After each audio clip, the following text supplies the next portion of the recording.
The room went quiet. When the human talked about their pet snake, Alex Winters never expected to be the human representative at the Galactic Council meeting. As a scientist who studied animals from other planets, he was simply in the right place, at the right time when the aliens called Zakarians first made contact with Earth. Now, 6 months later, he found himself on a huge space station named Harmonia, surrounded by beings from 17 different planets. The aliens had welcomed humans with careful hope. Compared to many species out there, humans weren't very impressive, physically. They didn't have the mind-reading abilities of the Mirans or the many arms of the Octavians, but humans could adapt to new situations quickly and were surprisingly tough. The space station was a marvel of engineering. Its curved halls and open spaces were designed to make all species feel comfortable. Walls glowed with soft light that changed color based on the time of day. The air smelled slightly sweet, with filters that adjusted the mix of gases for each alien's needs. Alex stood by a large window that looked out at the stars. He wore the simple blue uniform of Earth's space program, with a small pin showing Earth's flag. He felt out of place among the colorful and strange-looking aliens around him. Some floated instead of walked. Others communicated through changing skin colors or scents that his human nose couldn't detect. "First time off planet?" asked a friendly voice. Alex turned to see another human approaching. She wore the formal gray suit of Earth's diplomatic team, her dark hair pulled back neatly. "Actually, I spent 3 years on Mars," Alex said. "But this is definitely my first time meeting aliens." The woman smiled and held out her hand. "Lisa Benton, Chief Earth Diplomat. You must be Dr. Winters, the animal expert they sent." "Just call me Alex," he said, shaking her hand. "And I specialize in reptiles, not aliens. I'm still not sure why they picked me for this." "Because the Zakarians specifically asked for someone who studies Earth's wildlife," Lisa explained. "They're very interested in our planet's animals, especially our predators." Before Alex could ask why, a soft chime sounded through the room. The social gathering after the formal introductions was beginning. Aliens of all shapes and sizes moved toward the center of the room where tables held food and drinks from different worlds. "Come on," Lisa said. "Time to mingle." Alex followed her into the crowd. He accepted a glass of blue liquid from a serving robot, sniffed it carefully, then took a small sip. It tasted like mint and something he couldn't name. An alien approached them. It looked somewhat like a bird, with shining blue and green feathers covering its body. It stood on 2 legs and had 2 arms, but its head had no clear face, just a smooth beak and large, intelligent eyes. "Greetings, Earth representatives," the alien said in perfect English. "I am Eliara, speaker for the Avari Collective." Lisa bowed slightly. "The honor is ours, Speaker Eliara. May I introduce Dr. Alex Winters, one of Earth's experts on animal life." The Avari's feathers rippled in what Alex guessed was a sign of interest. "Fascinating. Our studies suggest Earth has an unusually diverse ecosystem. On the Avari homeworld, life forms are more limited." "How so?" Alex asked, genuinely curious. "Our world has few large predators," Eliara explained. "Most were hunted to extinction by our ancestors thousands of years ago. The only dangerous creatures that remain are kept in special research facilities." A deep, rumbling voice joined their conversation. "Unlike the Avari, we Kronax evolved alongside many deadly creatures." Alex looked up, way up, at the new arrival. The Kronax stood at least 8 feet tall, with gray, rock-like skin and 4 arms. Despite the alien's intimidating size, its voice was surprisingly gentle. "Ambassador Drool," Lisa greeted the giant being. "We were just discussing Earth's wildlife." "Yes," said Drool. "I have studied your planet's history. Your species survived despite sharing your world with many efficient predators." "Impressive." Alex smiled, feeling more comfortable. This was a topic he knew well. Humans have always had a complex relationship with predators. We feared them, hunted them, but also respected them. In recent centuries, we've worked to protect many predator species from extinction. A smaller alien with translucent skin that pulsed with subtle colors of blue and green approached their group. Alex recognized it as a Zakarian, the species that had first contacted Earth. Is it true, the Zakarian asked in a whispery voice, that some humans keep predators in their living spaces, as companions? Lisa looked slightly nervous, but Alex nodded. Yes, many humans keep pets. Dogs and cats are the most common, and they were once predators, though they've been domesticated for thousands of years. The aliens seemed to find this interesting but not shocking.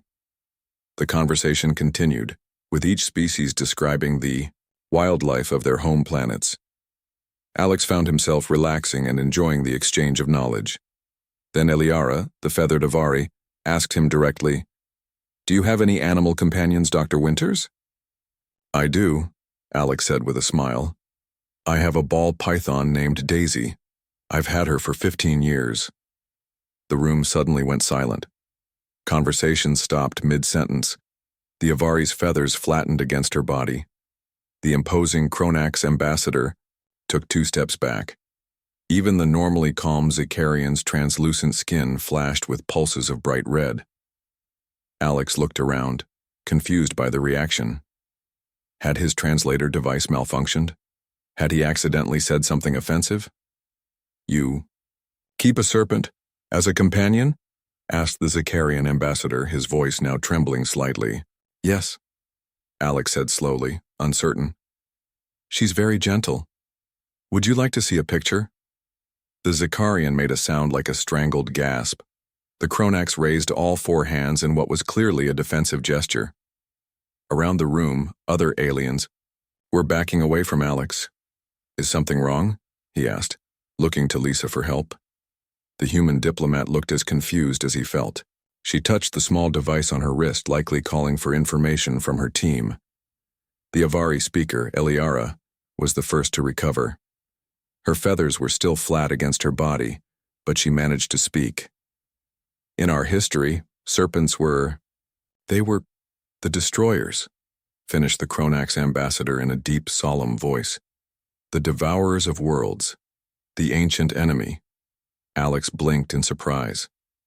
"Daisy is just a small snake. She's about 4 feet long and eats mice once a week. She spends most of her time curled up in her warm hiding spot." This didn't seem to reassure anyone. In fact, several more aliens stepped back. Lisa's device beeped and she quickly read something on its screen. Her eyes widened. "Alex," she whispered, "we need to talk. Now." She took his arm and led him toward a quiet corner of the room, away from the still silent aliens. "What's going on?" Alex asked. Lisa's face was serious. "According to the quick briefing I just received, serpents or snake-like creatures have a special place in galactic history, and not a good one." "What do you mean?" "I mean," Lisa said quietly, "that in at least 12 known alien cultures, snake-like beings are ancient enemies. Some were actual predators that nearly drove species to extinction. Others are more like demons in their religions." Alex looked back at the room full of aliens who were now watching him with a mixture of fear and fascination. "All that because I mentioned my pet snake?" Lisa nodded slowly. "It seems we've made quite a first impression." She paused, then added, "Though not necessarily a bad one. Look at them, they're afraid, yes, but also amazed." Alex turned back to see that she was right. The aliens were still keeping their distance, but they were watching him with what seemed like a new kind of respect. "So what do we do now?" he asked. Lisa smiled slightly. "Now? Now we learn more about why they fear snakes so much. And perhaps we show them there's nothing to fear." Alex nodded, though he wasn't sure how to do that with Daisy millions of miles away on Earth. Still, as a scientist, he was suddenly very interested in this unexpected cultural discovery. The room remained unusually quiet as the 2 humans talked, and all alien eyes stayed fixed on the human who had casually mentioned keeping a serpent as a pet. The room went quiet. When the human talked about their pet snake. Part 2. Alex didn't sleep well that night. His room on the space station was comfortable enough, with Earth-normal gravity and temperature, but his mind kept replaying the shocked faces of the aliens when he mentioned Daisy. He woke up early to a message on his communication device. Lisa Benton, the chief diplomat, wanted to meet him for breakfast. The dining area for humans served familiar foods from Earth. Alex found Lisa at a small table by a window that looked out into space.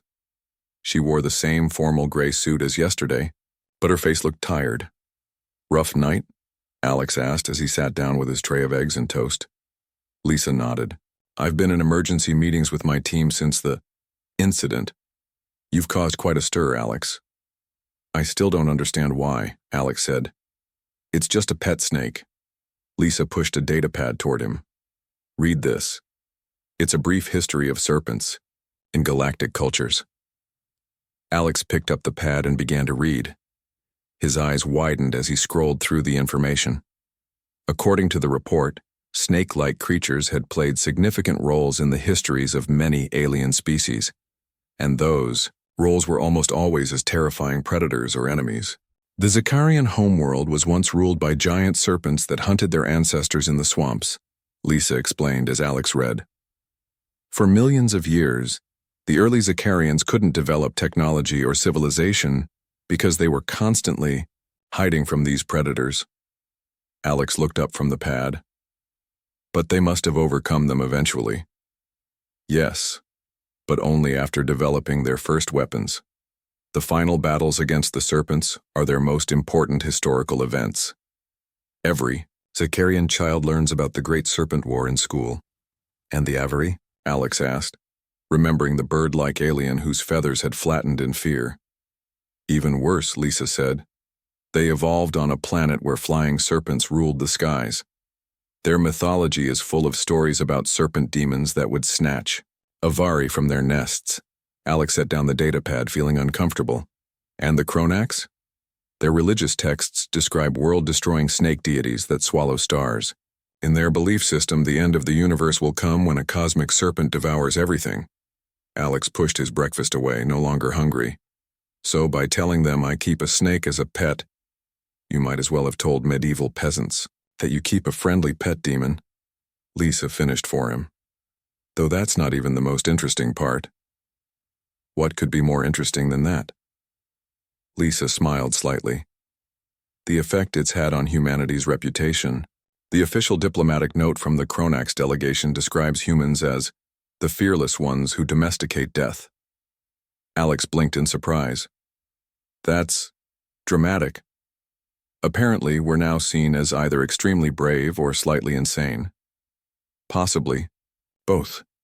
The Galactic Council is buzzing with new theories about humans." Before Alex could respond, Lisa's communication device beeped. She checked it and frowned. "We're being summoned to an emergency council meeting. Apparently, they want to discuss Earth's unique relationship with predator species." The main council chamber was a large round room with seats arranged in rising tiers. Representatives from all 17 member species sat in their designated areas. As Alex and Lisa entered, many aliens turned to stare at them. Some leaned toward each other, whispering. They took their seats in the Earth section. Alex noticed several empty chairs around them, as if other delegates had chosen to sit farther away. A tall, thin alien with silver skin and no visible face stood at the center of the chamber. This was the council mediator, a neutral party who ran the meetings. "This emergency session will now begin," the mediator announced in a voice that seemed to come from everywhere and nowhere at once. "The topic is the human practice of keeping dangerous predators as companions, specifically serpents, and what this means for galactic security." Alex leaned toward Lisa. "This is ridiculous. Daisy isn't dangerous to anyone except mice." "Let me handle this," Lisa whispered back. Then she stood and addressed the council. "Esteemed representatives, I believe there has been a misunderstanding. While some humans do keep snakes as pets, these are carefully selected species that pose no threat to intelligent beings." The Avari representative rose, feathers ruffled. "Is it not true that some Earth serpents possess deadly venom that can kill within minutes?" "Some do," Lisa admitted, "but those aren't typically kept as pets." "Yet you could if you wanted to," the Avari pressed. "Your kind has the ability to capture and control even the deadliest of creatures." Before Lisa could respond, the huge Kronax ambassador stood up. The real question is why? Why would humans choose to live alongside creatures that feature in the nightmares of most civilized species? Alex couldn't stay quiet any longer. He stood up, ignoring Lisa's attempt to stop him. On Earth, we have a saying, "Knowledge defeats fear," he said, his voice steady despite his nervousness. Yes, some snakes are dangerous. But once we understood their behaviors and needs, we learned they aren't monsters. They're just animals trying to survive, like any other. The chamber was silent for a moment. Then the Zakarian representative spoke, its skin pulsing with colors of curiosity. You speak as if these creatures can be understood, as if they have patterns that can be learned. Exactly, Alex said, feeling more confident. Every animal has patterns. As a scientist, that's what I study. When you understand those patterns, what seems frightening often becomes fascinating instead. A murmur ran through the council chamber. Alex couldn't tell if it was agreement or disagreement. The mediator raised a hand for silence. Perhaps the human could share more of this knowledge approach. It is different from how most species have dealt with predators. Alex looked at Lisa, who nodded encouragingly. I'd be happy to give a presentation about Earth's wildlife and how we've learned to live alongside predator species, Alex offered, including snakes. Without bringing actual serpents to the station, the Avari representative added quickly. Of course, Alex agreed. Just images and information. The mediator turned to address the whole council. A knowledge exchange, then. Is this acceptable? One by one, the representatives signaled their agreement, though some did so reluctantly, The meeting ended and they left the chamber. Lisa looked at Alex with newfound respect. That went better than I expected, she said. You might have just turned a diplomatic incident into an opportunity. I was just being honest, Alex said. I didn't come here to teach aliens about snakes, but if that helps humans find their place in the galactic community, I'm happy to do it. As they walked through the station corridors, Alex noticed that alien representatives no longer moved away when they saw him coming. Instead, many watched him with what seemed like curious respect. A few even nodded in greeting. You know, Lisa said as they entered the human section, this strange fear of snakes might actually work in our favor. Humans are newcomers here, with no military power compared to the older species. But if they think we're crazy enough to keep deadly predators as pets, they might think twice before underestimating us, Alex finished. He wasn't entirely comfortable with this idea, but he could see the advantage in it. Exactly. Your presentation is scheduled for tomorrow. Make it good, but don't try to completely erase their fear. A little healthy respect for humanity might be just what we need. Alex nodded, already thinking about how to structure his talk. He would teach the aliens about Earth snakes, their beauty, their importance to ecosystems, and yes, even the dangerous ones. But most importantly, he would show them how understanding could replace fear. As he returned to his room to prepare, he couldn't help but smile at the strange turn of events. He had come to space to learn about aliens, but instead he would be teaching aliens about Earth, all because of a ball python named Daisy.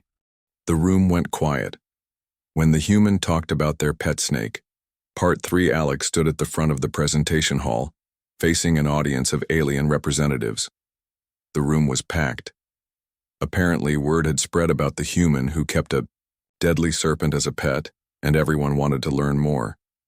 The large screen behind him showed a beautiful close-up photo of Daisy, his ball python, coiled peacefully on a warm rock. This is Daisy, Alex began. She's a ball python, one of the more gentle snake species on Earth. She's about 4 feet long and weighs around 5 pounds. A nervous murmur ran through the crowd. Alex could see the Avari representative's feathers rustling with anxiety, while the Zakarian's skin pulsed with rapid color changes. I understand that many of your species have had negative experiences with serpent-like creatures, Alex continued. But on Earth, snakes are just one type of animal among millions. Some are dangerous, yes, but many are helpful to our ecosystems. For the next hour, Alex showed images of different Earth snakes. He explained how they helped control pest populations, how they had evolved over millions of years, and the important role they played in many Earth cultures. He was careful to acknowledge the dangerous species too, the cobras, vipers, and pythons that could harm humans, but he emphasized how rare snake attacks actually were. Most snakes try to avoid humans, he explained. They only bite when they feel threatened and have no escape route. With proper knowledge and respect, humans and snakes have learned to live together. After the presentation, several aliens approached Alex with questions. They were still cautious, but he could sense their fear giving way to curiosity. "In our history," said a Zakarian diplomat, its skin now a calm blue, "we only found safety when we eliminated the great serpents. How can you trust these creatures not to harm you while you sleep?" Alex smiled. "Because I understand Daisy's needs and behaviors. Her enclosure is secure, she's well fed, and she has never shown aggression toward humans. Knowledge replaced fear, and now we coexist peacefully."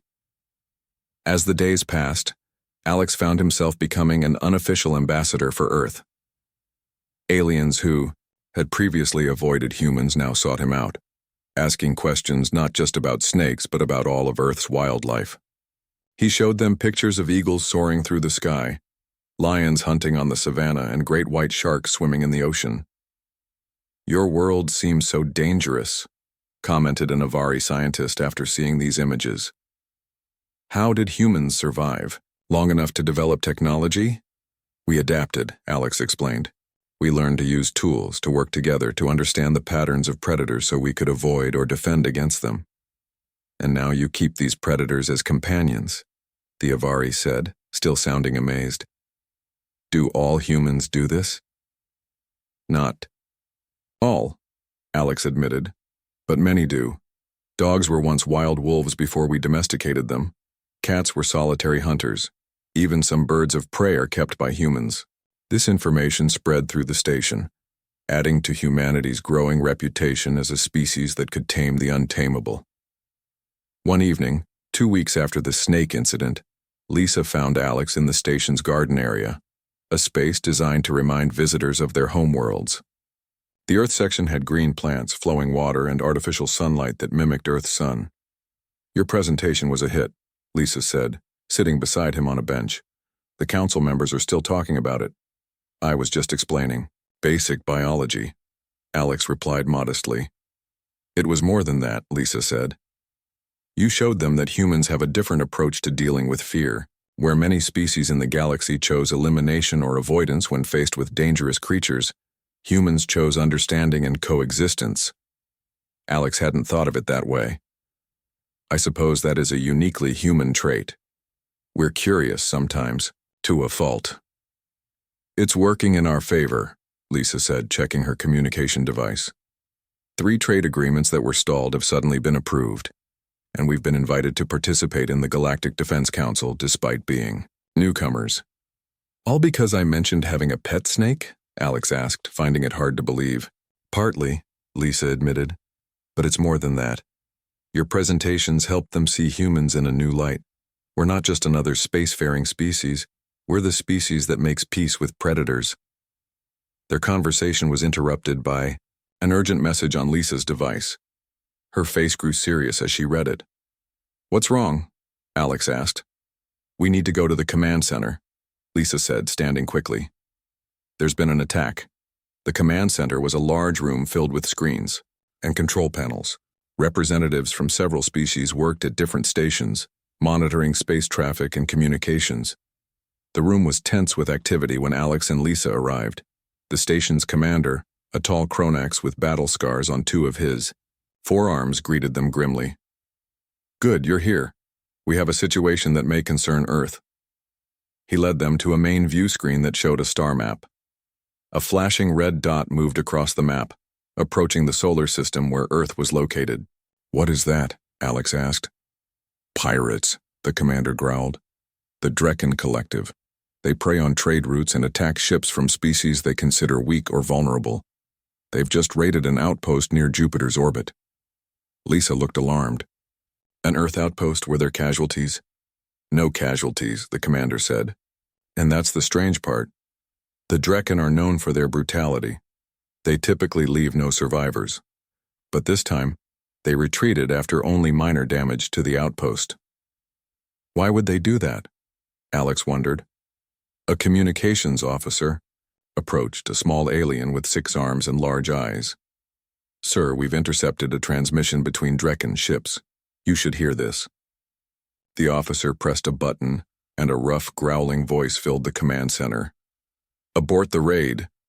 The outpost belongs to the snake tamers from Earth. Captain said to avoid direct conflict with them. They're too unpredictable. The recording ended.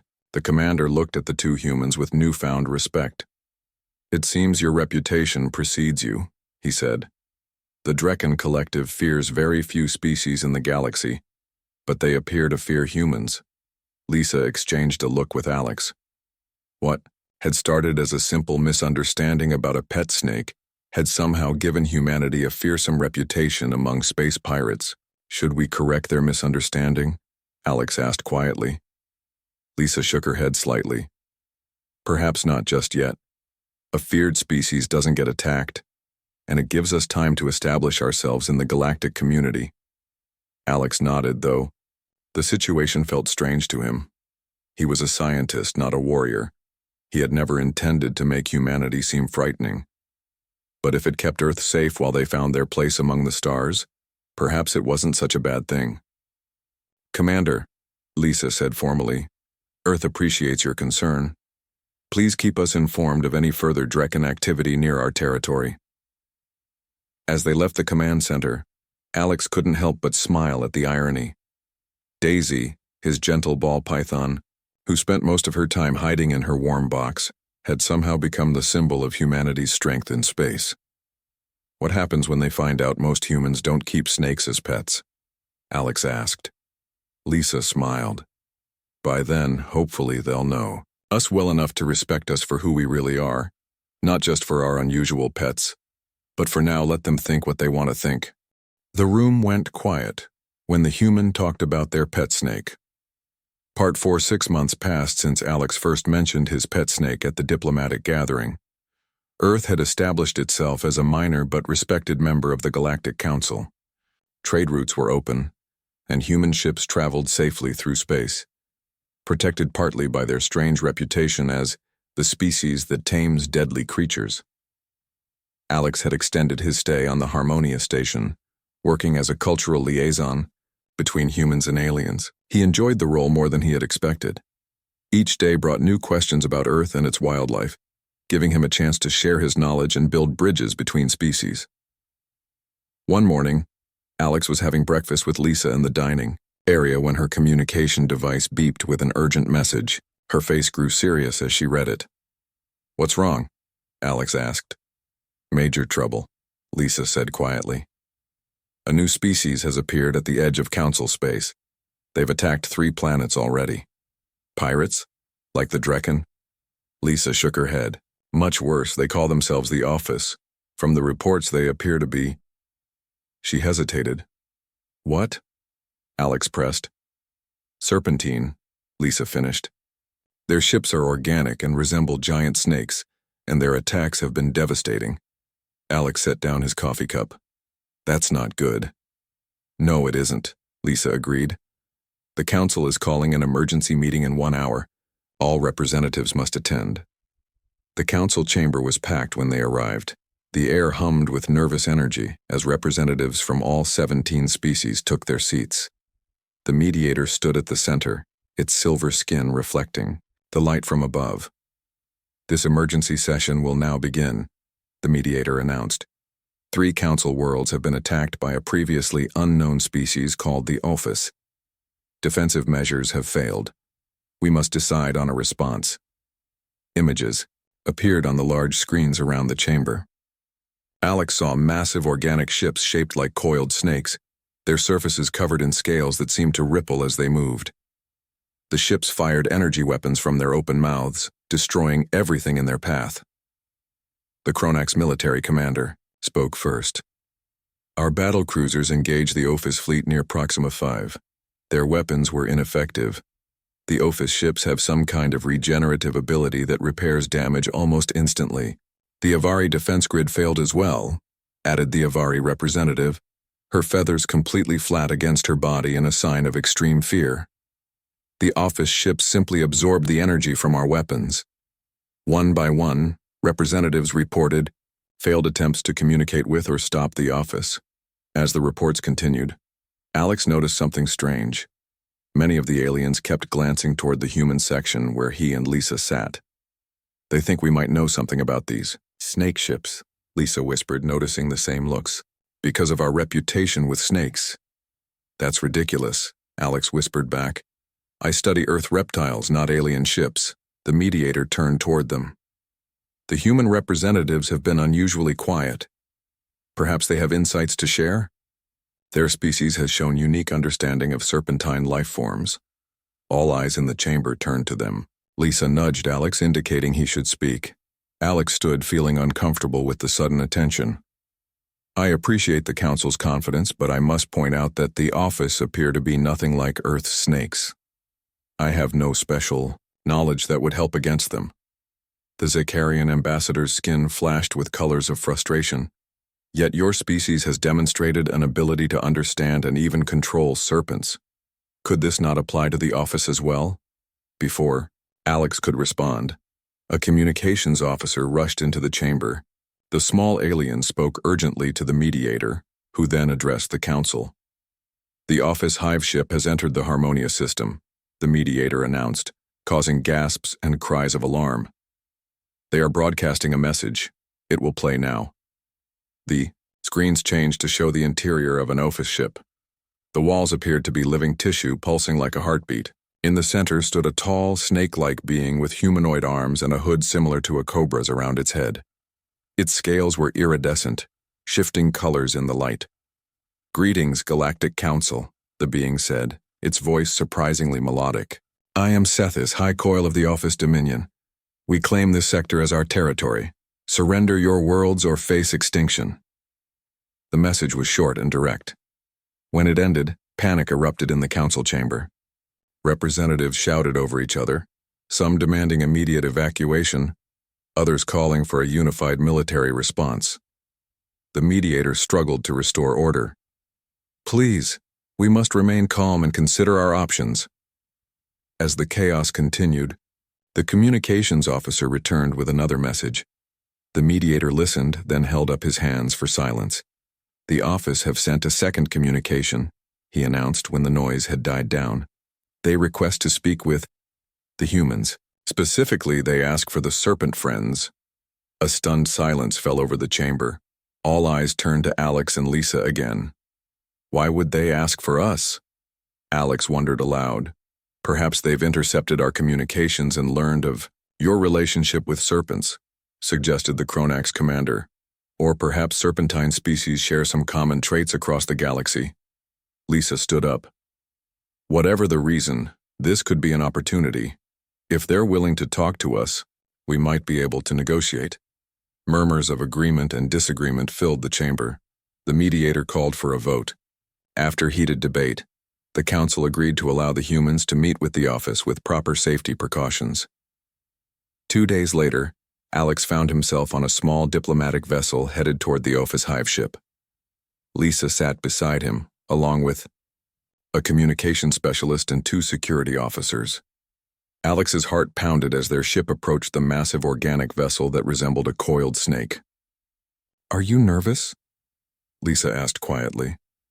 Terrified, Alex admitted. I'm a scientist, not a diplomat. What if I say the wrong thing? Just be yourself, Lisa advised. That's what got us here in the first place. Their ship docked with the office vessel, connecting to what appeared to be a mouth-like opening in its side. The door hissed open, revealing a corridor made of living tissue. The walls pulsed gently, and the air was warm and humid, reminding Alex of a tropical rainforest.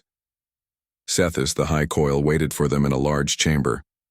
Up close, the office leader was even more impressive, nearly 8 feet tall, with scales that shimmered with every color of the rainbow. 2 smaller office flanked him, their hoods flared in what might have been a defensive posture. Greetings, humans, Sethis said, his forked tongue flickering between words. We have heard much about your species, the ones who keep serpents as companions, the ones who understand our kind. Alex stepped forward, trying to appear more confident than he felt. Hi, Coil Sethis. I am Alex Winters, a scientist who studies Earth's reptiles. We come seeking peaceful dialogue. Sethis's vertical pupils narrowed. Peace? Is that why your council races have fired upon our ships? Is that why they have always sought to destroy serpentkind wherever they find us? Alex realized he was missing important context. There was history here he didn't understand. Perhaps, he said carefully, we could learn more about your people and why you've come to this sector. Knowledge often helps replace fear with understanding. Sethis tilted his massive head, studying Alex with unblinking eyes. An interesting approach, different from what we have encountered before. He turned to his attendants. Leave us. I wish to speak with the humans alone. As the other Ophis left, Sethis moved closer. Tell me, human who understands serpents.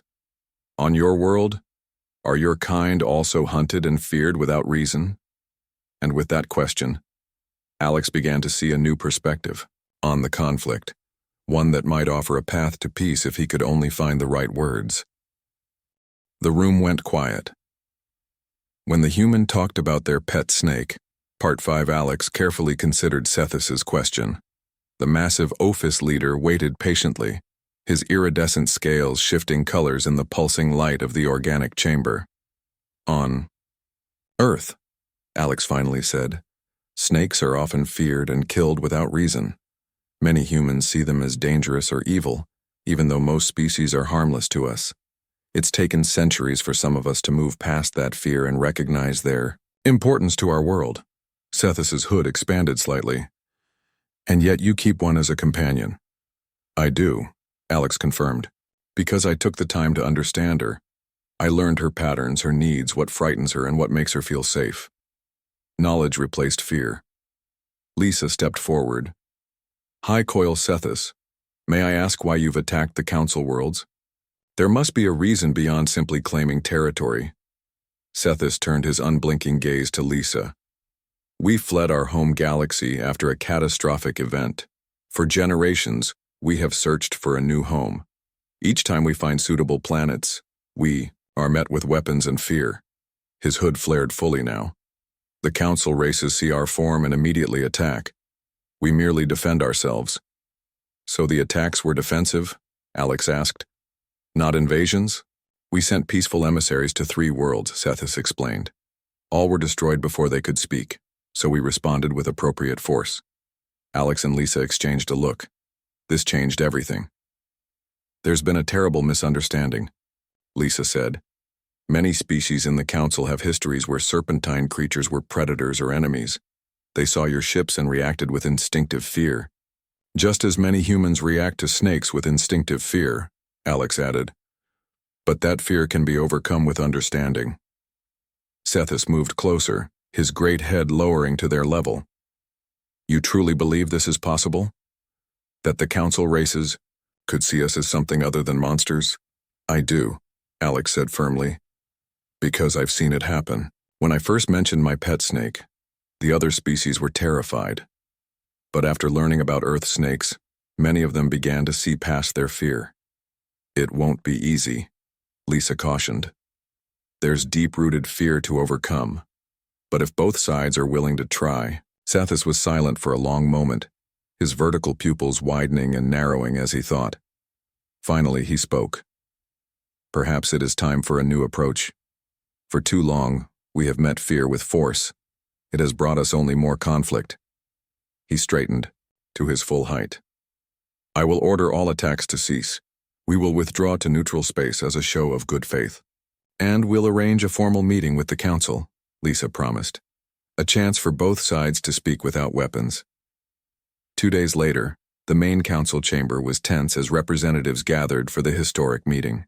Security was tight, with armed guards at every entrance. When Sethis entered, flanked by 2 smaller Ophis, many representatives visibly flinched or backed away. Alex stood beside the mediator at the center of the chamber. Esteemed Council members, he began, I know many of you see the Ophis and feel instinctive fear. I ask you to set that aside and listen with open minds. For the next 2 hours, both sides shared their histories. The Ophis described their flight from a dying galaxy, their search for a new home, and their repeated encounters with species that attacked them on sight. The council representatives spoke of their own histories with serpentine predators, explaining the deep-rooted fears that had led to misunderstanding. When the formal speeches ended, the real work began. Over the following weeks, a peace treaty slowly took shape. Uninhabited planets were identified where the office could settle. Trade agreements were drafted. Cultural exchange programs were planned. Throughout the process, Alex served as a bridge between the two sides. His knowledge of reptile behavior helped him identify subtle body language in the office that others missed. A flared hood that signaled discomfort, a head tilt that showed curiosity, a particular movement that indicated trust. "You see patterns that others miss," Sethis told him one day after a particularly difficult negotiation session. "Just as you said you do with your Earth serpents." "It's what scientists do," Alex replied modestly. "We look for patterns and try to understand them." 3 months later, Alex stood at a viewport on the Harmonia station, watching as the first Ophis civilian ships approached their new homeworld. Lisa joined him, smiling. "You did it," she said. "You found peace between species that seemed destined for war." "We all did it," Alex corrected her. "Everyone who was willing to move past fear and choose understanding instead." "Still, it all started with you and Daisy," Lisa pointed out. "Your pet snake changed the course of galactic history." Alex laughed. "I should take her some special treats when I go back to Earth next month." "About that," Lisa said, "I've been asked to offer you a permanent position as our xenobiology specialist and cultural liaison. The Council values your ability to bridge differences between species." Alex looked back at the viewport, watching the office ships. He thought about how a simple mention of his pet snake had led him here, to this moment, to this opportunity to help build understanding among the stars. "I'd be honored," he said. 1 year to the day after Alex first mentioned his pet snake at the diplomatic gathering, a ceremonial signing of the final peace treaty took place. Representatives from all council species and the office gathered in the main chamber. Sethis, now officially recognized as the office ambassador, addressed the assembly. "A year ago, our people stood on the brink of war," he said, his melodic voice filling the chamber. "Today, we stand as partners in peace. This would not have been possible without the humans, who showed us that understanding can replace fear, that ancient enemies can become allies." He turned to Alex. "There is a saying among my people, the wisest serpent knows when to strike and when to embrace. Today, we choose to embrace." After the ceremony, representatives from various species approached Alex to express their thanks. Many who had once feared him for keeping a snake now sought his advice on other matters of cultural understanding. "I never expected any of this when I mentioned Daisy that day," Alex told Lisa as they watched the different species mingling peacefully. "I was just talking about my pet." "Sometimes the smallest things lead to the biggest changes," Lisa replied. "One person sharing what they love can open minds across the galaxy." As the reception continued, Alex found himself in conversation with several young diplomats from different species, all eager to learn from him. "What's the secret to understanding other species?" asked a junior Avari representative, her feathers bright with curiosity. Alex thought for a moment. "Look past your fear to see the patterns," he said. "Every living thing has reasons for what it does, needs it's trying to meet, fears it's trying to avoid. Once you see those patterns, what once seemed alien starts to make sense."